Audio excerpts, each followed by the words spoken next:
Alors pour conclure cette matinée, pour se dire qu'est-ce qu'on en retient et surtout comment on se met en perspective pour les prochaines années, j'appelle Charles Benoît Etsic, président fondateur du Rameau. Chers amis, que vous soyez ici ou à distance, et je tiens à saluer les très grands nombres de nos amis qui ont tenu à être à distance avec nous, mais aussi bien sûr ceux qui sont présents en face de moi.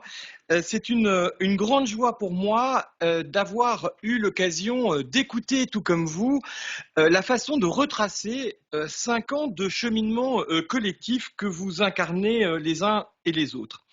Alors, je voudrais commencer juste par un mot, assez simple, mais structurant, qui est merci. Vous savez que nous avons l'habitude de dire au sein du Rameau que les alliances se vivent plus qu'elles ne se disent. Et vous savez aussi peut-être que la méthode de recherche empirique que nous avons choisie est basée sur 3 R: relire notre histoire, la relier à nos enjeux d'aujourd'hui pour être capable de réinventer ensemble. Alors, je voudrais commencer par relire notre histoire et notamment celle avec 3 de nos partenaires clés qui, à un instant magique de notre parcours, est venu nous faire confiance. Le premier, on en a parlé tout à l'heure, en 2008, la Caisse des dépôts, lorsque nous décidons de lancer ce programme de recherche empirique de R&D sociétale sur les alliances, objectivement, il faut être un peu fou pour nous faire confiance, mais c'est le cas, et on va créer justement, pour pouvoir suivre objectivement le sujet, l'Observatoire des partenariats ensemble. Le deuxième qui jouera un rôle majeur 7 ans plus tard, ce sont nos amis de la Fondation Bettencourt-Schuller au moment où il faudra capitaliser, modéliser les résultats de la preuve de concept et finalement prendre les temps de relire cette histoire-là, et ça sera un moment extrêmement important pour nous. Et le troisième moment clé, bien évidemment, lorsque le gouvernement nous fera confiance avec la mission ministérielle pour établir une feuille de route collective de 21 mesures pour accélérer les alliances entre associations, entreprises et collectivités. Encore faut-il pouvoir finalement se doter des moyens de pouvoir mettre en œuvre cette feuille de route, et ça sera avec la Fondation Total Énergie le moment où nous allons créer ce fonds ODD17 pour être capable de valoriser et d'investir dans cette ingénierie d'alliance. Alors, je voudrais commencer par 3 petites anecdotes parce que finalement, tout ça est très vivant. La première, cher Christophe, c'est lorsque Jean-Marc Maury prend sa retraite et qui était à l'époque celui qui a accepté de lancer la folie d'être partenaire du Rameau en 2008. Jean-Marc Maury, quelques années après, me dira: vous êtes sans doute l'un des plus petits investissements de la Caisse des dépôts, mais vous êtes loin d'être le moins rentable. Et ça a été une grande fierté pour nous parce que finalement, en investissement, l'important n'est pas le montant de l'investissement, mais l'effet de levier de l'investissement. J'ai une petite pensée ensuite pour... alors, Christophe, tu viens de manquer la phrase de Jean-Marc Maury, mais je te la redirai après. Ma deuxième pensée est pour Olivier Brault et Armand Boissière, respectivement directeur général et secrétaire général de la Fondation Bettencourt-Schuller, qui a vraiment aimé être là avec nous aujourd'hui et qui ne pouvait pas l'être l'un comme l'autre. Mais je voudrais citer une phrase d'Olivier qui incarne après la performance celle de l'innovation. Olivier disant: ce qui est bien avec le Rameau, c'est que vous faites ce que vous dites et vous dites ce que vous faites. Ce qui est en revanche un peu plus compliqué, c'est qu'on sait jamais quand. Bienvenue dans l'innovation. Il n'y a pas d'innovation sans temps long, et un des éléments sans doute majeurs de notre société d'aujourd'hui, c'est de pouvoir reprendre le goût de ce temps long et de le voir comme un allié et non pas comme un ennemi. Et puis, cher Jacques-Emmanuel, je reprendrai la phrase de Manuel Lepoutre, votre prédécesseur à la direction générale de la Fondation Total Énergie, qui me dit un jour: cher Benoît, quand on vous entend, on ne comprend pas tout. mais on peut vous faire confiance pour que ça ait un sens. Sans doute ces 3 anecdotes, l'une sur la performance, l'autre sur l'innovation et la dernière sur la confiance, nous invitent à faire ce pas de côté qui est de construire ensemble. Et je crois que réellement, c'est l'élément majeur. Alors, sans plus attendre, après avoir relu notre histoire, relions-la à nos enjeux d'aujourd'hui. Qu'avons-nous appris durant ces 5 ans?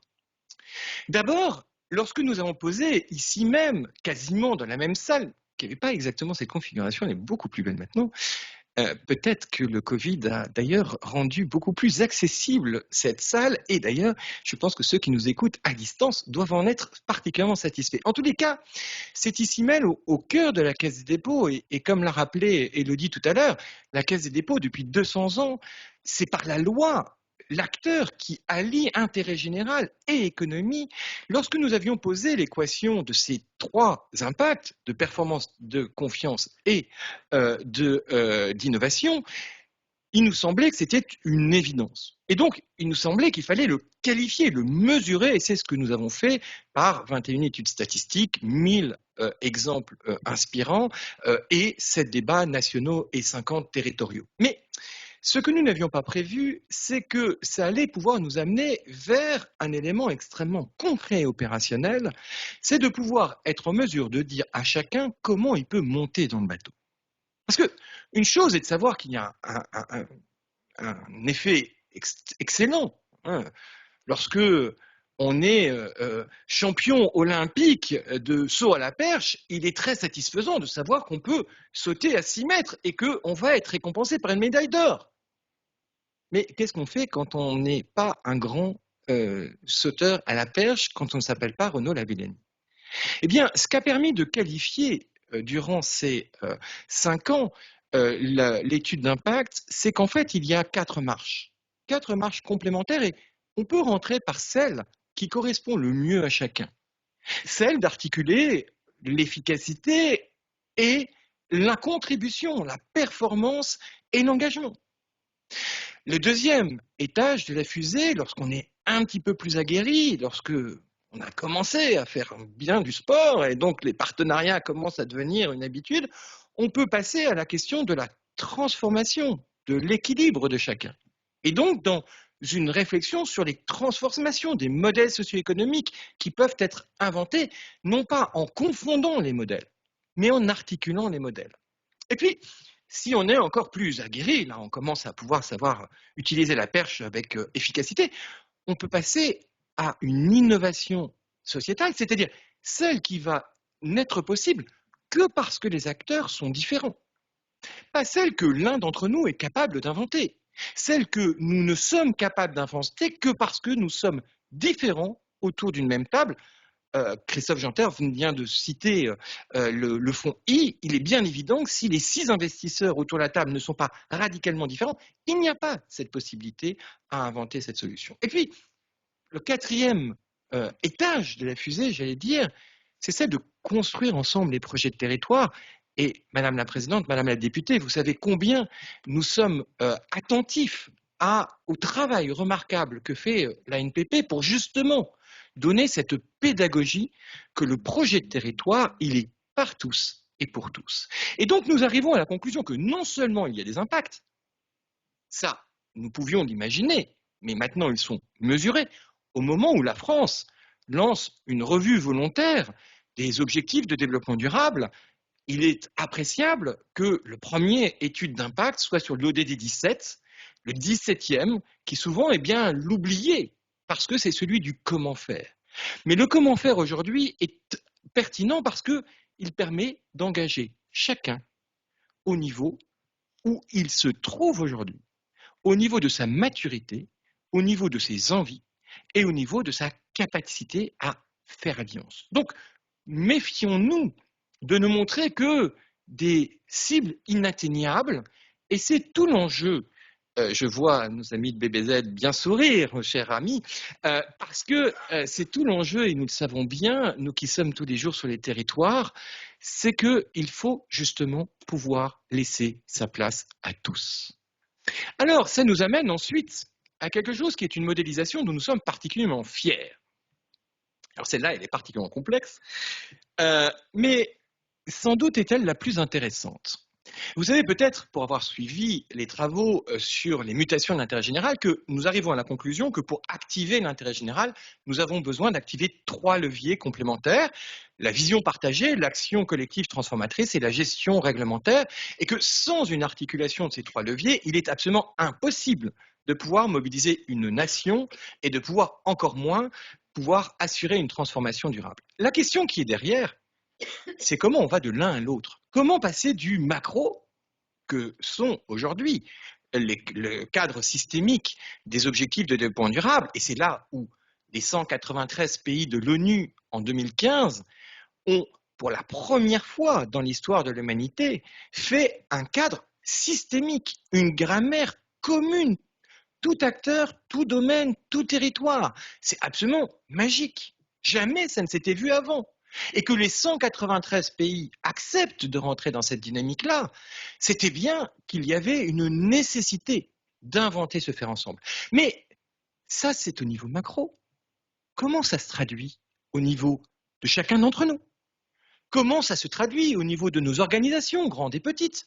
Et comment ça se traduit au niveau de nos écosystèmes territoriaux dont on nous a rappelé qu'ils étaient tous différents les uns des autres? Eh bien, peut-être la modélisation dont le Rameau est plus fier, c'est cette capacité aujourd'hui à assurer un continuum entre le cadre commun des objectifs de développement durable et la façon très concrète dont à la fois les personnes, les organisations et les territoires peuvent répondre et contribuer à cette dynamique, pas seulement dans une vision d'intérêt général qui serait un intérêt général sacrificiel, mais bien au contraire, dans une volonté bien comprise et d'une envie d'agir ensemble. Et c'est sans doute cela que les Français nous ont rappelé, comme les chefs d'entreprise, comme les élus locaux, comme les associations, comme les fondations et comme les académiques, dans les études qui ont été faites, c'est qu'aujourd'hui, nous ne sommes plus dans un devoir d'alliance, mais dans une envie d'agir ensemble. Et passer de la contrainte et du devoir à l'envie, ça s'appelle se transformer. Et donc, entre 2015 et 2022, nous pouvons constater avec grand plaisir que la France, qui était en réticence par rapport à cette alliance encore en 2015, même si tout le monde en avait bien compris l'enjeu, elle est en ouverture pour faire ensemble aujourd'hui. Alors, comment faire concrètement? Parce que piloter la complexité systémique, c'est une chose, mais comment on fait concrètement? Eh bien, vous savez que nous avons établi que nous ne pouvions pas avoir le même récit pour construire une vision partagée, pour construire une action collective transformatrice et pour avoir la gestion régulatrice. Pourquoi?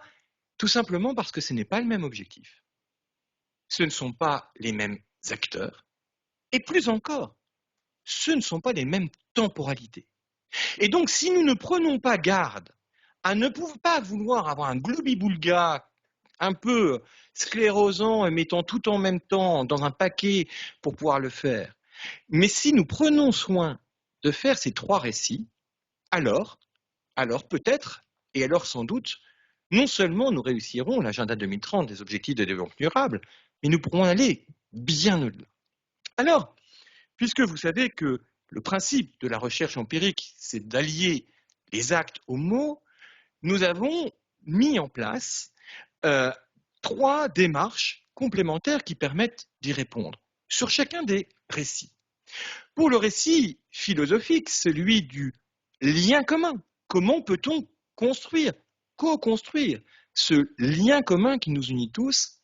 Eh bien, je salue à distance le président de la Fondation pour la co-construction du bien commun, Dominique Bailly, qui est avec nous et sur lequel, pour ceux qui étaient avec nous le 6 octobre dernier, savent qu'a été lancée à l'Assemblée nationale une démarche Intérêt général 2050 qui est dans la continuité de la démarche 2014-2021 Intérêt général des aujourd'hui l'affaire de tous, pour construire ce sujet-là.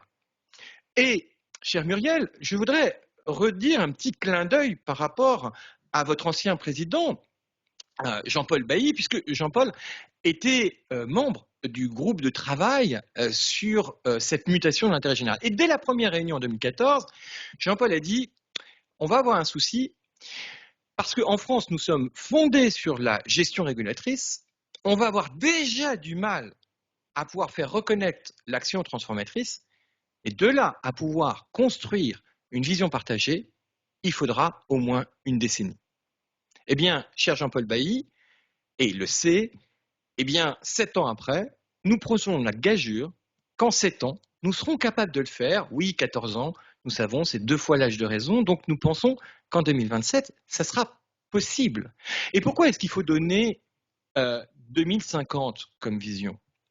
Parce que pour tous ceux qui n'ont pas suivi attentivement les travaux de recherche du Rameau, mais il y a un petit guide au fond de la salle qui vous le rappelle, dans le processus d'innovation sociétale qui a été qualifié, c'est 4 saisons de 7 ans. Donc ça tombe bien. Les graines semées aujourd'hui, en 2022, seront pleinement matures en 2050. Et donc c'est magique. Référence au guide l'investissement sociétal en action que vous avez au fond de la salle ou, chers amis, en ligne, que vous pouvez retrouver, bien évidemment, sur la plateforme odd17.org. Voilà pour la vision partagée, il va falloir nous la construire et la démarche prospective intérêt général 2050 est une des pistes, des nombreuses pistes pour pouvoir le faire. D'ailleurs, j'invite ceux à qui n'ont pas participé à la session de l'Assemblée nationale du 6 octobre dernier, de regarder attentivement les résultats de l'étude Impact citoyen, comment les Français voient 2050, et particulièrement comment les jeunes de 18 à 24 ans voient 2050, parce que vous avez là une clé de lecture extrêmement intéressante pour conduire la transformation à l'œuvre. Ça, c'est au niveau des personnes. Il y a une deuxième étape, un deuxième étage de la fusée, c'est au niveau des organisations. Comment démultiplier cette capacité à agir ensemble? Et là, c'est le récit organisationnel qui a été mis en place et que vous connaissez bien, puisque notamment toute la démarche des catalyseurs territoriaux qui a été recitée tout à l'heure, dont je rappelle que 350 catalyseurs territoriaux animent aujourd'hui ces relations très concrètes entre associations, entreprises, collectivités territoriales. Et je rappelle, et je salue son président, Jean-Paul Delevoye, qui lui est en ligne aujourd'hui avec nous. J'espère que la température du lac à côté de chez vous, cher Jean-Paul, est bien chaude. En tous les cas, que vous pouvez encore en profiter, puisque nous sommes très heureux de dire et de rappeler que la Fondation des territoires s'est engagée dans un programme de soutien aux chefs de projet d'innovation territoriale, puisque finalement, la question majeure aujourd'hui, c'est comment on peut très concrètement rendre ces alliances non seulement visibles et lisibles, comme nous l'avons évoqué tout à l'heure, mais force de démultiplication. Ça, c'est le deuxième récit, celui du faire ensemble, celui du comment concrètement nous prenons le risque de mettre des associations, des entreprises, des collectivités territoriales, des services de l'État, des acteurs académiques pour expérimenter ensemble les choses. Et ceux qui seraient encore en questionnement là-dessus, je les invite, n'est-ce pas, ma chère Élodie, jeudi prochain, si ma mémoire est bonne, à 13h, au 5e webinaire du réseau des pionniers des alliances en territoire, qui sera justement consacré aux expérimentations territoriales. Donc, nous avons aujourd'hui un récit sur la vision partagée, nous avons un récit sur l'action collective transformatrice, reste l'un des plus structurants et sans doute l'un des plus difficiles aujourd'hui, celui sur la gestion régulatrice. Et ceux qui nous connaissent bien savent que le gouvernement nous a fait confiance durant 2 ans et demi pour pouvoir conduire une mission ministérielle avec la députée Cathy Racon-Bouzon et puis après une feuille de route de 21 mesures avec la JABA pour pouvoir mettre en œuvre très concrètement les 21 mesures qui avaient été codéfinies par une centaine de réseaux publics et privés qui justement ont identifié comment accélérer ces alliances d'intérêt général. Et là, je voudrais souligner le travail du fonds ODD 17 qui est en cours d'évaluation actuellement et dont il reste une étape majeure à faire. Et là, cher Muriel, ça répond en grosse partie à ta question, même si ça n'y répond pas totalement. Comment on modélise l'économie de l'alliance, c'est-à-dire la capacité à démontrer que ce n'est pas une dépense, que ce n'est pas un temps perdu, mais au contraire, que c'est un investissement, que c'est un temps gagné pour tous. Et Luc Bellière nous rappelait que pour une PME, c'est une évidence. Il nous reste à montrer que pour notre pays, c'est aussi une évidence et que sans doute de ne pas avoir vu suffisamment tôt que notre capacité d'alliance était plus développée que nous ne le pensions, eh bien, nous a handicapés dans notre capacité à aller plus vite sur l'agenda 2030. Nous pouvons gager aujourd'hui que grâce à tous ces travaux qui ont été menés par l'ensemble des acteurs et surtout grâce à l'ensemble des partenariats qui existent aujourd'hui déjà en France, eh bien, nous soyons dans une capacité d'accélérer aujourd'hui. Parce que, vous savez, je me souviens très bien qu'en 2015, 2016, 2017, j'avais plein de gens qui venaient me voir en me disant « Mais vous savez, cher Benoît, allez, on va dans le mur, il faut accélérer. » J'ai fait un peu de physique dans ma vie. Quand vous accélérez et que vous allez plus vite dans le mur. Donc la question, c'est peut-être, avant d'accélérer, c'était peut-être de se poser pour faire quoi? Et encore une fois, ces trois récits, celui philosophique du lien commun, celui très opérationnel de notre capacité déjà existante, des pratiques des organisations, et celui de nos institutions à réinventer, à renouveler un concept franco-français, mais absolument essentiel dans notre histoire collective qui est l'intérêt général, eh bien peut-être que si nous savons écouter ces trois récits et leur donner leur juste temps, leur juste temporalité, alors nous pouvons être en confiance. Et donc la question qui se pose maintenant, c'est « et demain ?» Alors, puisque nous avons relu notre histoire, relié à nos enjeux, nous pouvons nous poser la question du « et après ». Et après, il y a déjà un « et après » très court terme, parce que je vous connais tous, parce que nous, le Ramo, c'est 7 ans pour les programmes de recherche, donc on nous dit toujours « ouais, mais 7 ans, c'est loin », et là, on vous donne rendez-vous avec nos amis de l'Institut pour la recherche de la Caisse des dépôts dès le 1er décembre, puisque vous aurez le cahier de recherche conclusif de ces travaux qui viendra donner un élément de mode opératoire très concret. Comment peut-on aller de nos ressources, de nos actifs jusqu'à nos enjeux et de nos enjeux jusqu'à nos actifs? Alors, nous avons pris le terme de balance scorecard de l'économie de l'alliance. Alors, bien évidemment, les puristes d'entre vous nous diront « mais vous avez pris un terme anglais ». Ah oui, chers amis, parce que nous ne savons pas faire ça en France. Nous avons des briques magnifiques. Nous ne savons pas faire le lien entre elles. Donc, je nous invite à faire en sorte que ce terme de balance scorecard de l'économie de l'alliance, nous inventions ensemble, dans les 5 prochaines années, un mot français pour le dire. Ça sera peut-être la preuve que nous avons appris à faire alliance. Et de ce fait, puisque nous aimons le moyen terme, nous allons, ma chère Anne Robin, lancer aujourd'hui même le prochain programme. Il y a 5 ans, nous lancions le programme Impact et tout le monde se disait « oh là là là là là là, ça va être compliqué ». Alors là, puisque maintenant on a les résultats compliqués, on va aller vers le super compliqué. Et la question qu'on se pose dans le nouveau programme quinquennal, c'est la question des écosystèmes. Et on va se poser plus particulièrement une question très intéressante. Je ne m'appelle pas Castello-Lopez 28 minutes pour ceux qui regardent 28 minutes, mais néanmoins, elle est très intéressante pour se poser la question de la taille des écosystèmes et plus particulièrement de la taille comparée des écosystèmes territoriaux et des écosystèmes de nos organisations. Parce que, est-ce qu'il n'y aurait pas plus de liens selon la taille des organisations et selon la taille des territoires entre eux que dans les mêmes profils d'acteurs entre eux? C'est en tous les cas une hypothèse que l'on pose et ce que nous ont montré les études, et notamment, je pense, chère Anne, l'étude auprès des élus locaux, c'est que la taille, bien évidemment, de leur territoire faisait en sorte qu'ils ne réagissaient pas du tout et que ce ne signifiait pas du tout la même chose dans la question de cette co-construction.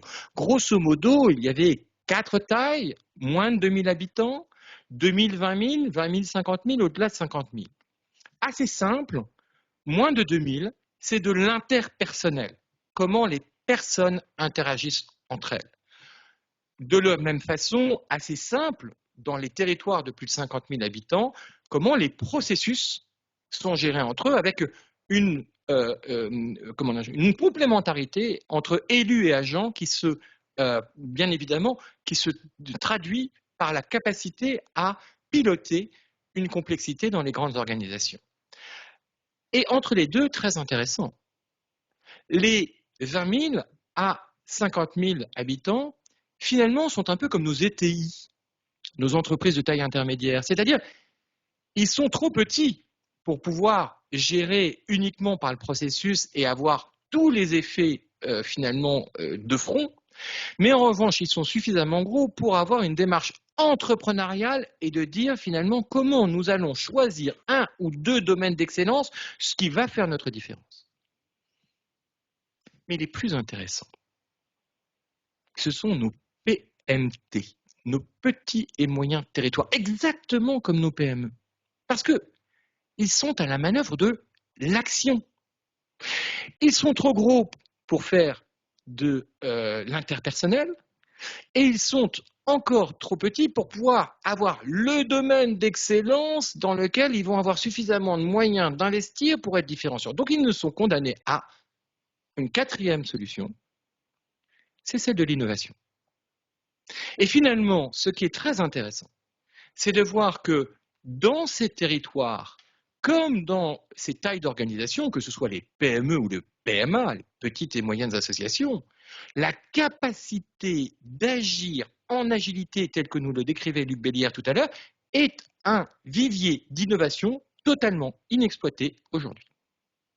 Et donc, de pouvoir comprendre les leviers de mobilisation des ressources et de pouvoir se dire comment comparer ce qui se passe dans une organisation, quel que soit son statut, et qui se passe dans un territoire selon ses différentes tailles, nous semble quelque chose de très intéressant. Et par exemple, pour être très concret, plutôt que de faire des études par catégorie d'acteurs, nous ferons des études par taille d'organisation. Et nous essayerons de regarder comment ces tailles d'organisation caractérisent les écosystèmes dans lesquels nous vivons. Complexe, diront certains, essentiel, diront d'autres. En tous les cas, une chose est certaine, je vous donne rendez-vous dans 5 ans pour en avoir les résultats. Et peut-être que de la même façon que ceux qui étaient déjà là il y a 5 ans pouvaient se dire, oh là là, qualifier, mesurer concrètement les 3 impacts, surtout sur la confiance, comment on va faire, oh là là, peut-être que c'est possible, peut-être que ça ne sera pas possible, mais nous avons pris le risque de le faire. Et donc, que nous donnera cette analyse sur les écosystèmes? Eh bien, seul dans 5 ans, nous aurons la réponse à cette question. En tous les cas, je vous y invite dès aujourd'hui. Et je voudrais finir là par le mot par lequel j'ai commencé en disant merci. Merci d'abord aux partenaires qui, finalement, tout au long de ces 5 ans, nous ont fait confiance. Je pense au ministère de l'Éducation nationale et en particulier à l'engagement constant de la GEVA sur ces travaux. Je pense bien sûr à la Banque des territoires qui, aux côtés de l'Institut pour la recherche de la Caisse des dépôts, ont été vraiment nos partenaires d'action au quotidien. Je pense à Comisis, bien évidemment, et puis je salue aussi Thierry Chalumeau d'Opinionway, puisque notre fidèle, finalement, institut qui nous restitue les visions des pratiques des organisations et des personnes. Je pense, bien évidemment, cher Jacques-Emmanuel, au fonds ODD 17. Je pense, cher Muriel et cher Pascal, à Groupe La Poste, puisque, effectivement, nous lancions cette phase de l'observatoire au même moment où Muriel Barnéou lançait l'évaluation de l'Alliance Dynamique. Et puis, bien évidemment, je remercie toute l'équipe de l'Observatoire des partenariats. Je ne peux pas ne pas remercier, bien évidemment, les répondants aux 21 études statistiques. Vous vous rendez compte que ça fait quelques milliers de personnes. Je ne vais pas les citer les uns après les autres, surtout que pour des raisons de confidentialité, bien évidemment, nous ne savons ni les noms des citoyens, ni des dirigeants d'entreprise, ni des dirigeants associatifs, ni des dirigeants de fondation, ni des acteurs académiques qui ont répondu à nos études, même si parfois nous aimerions bien avoir leur nom.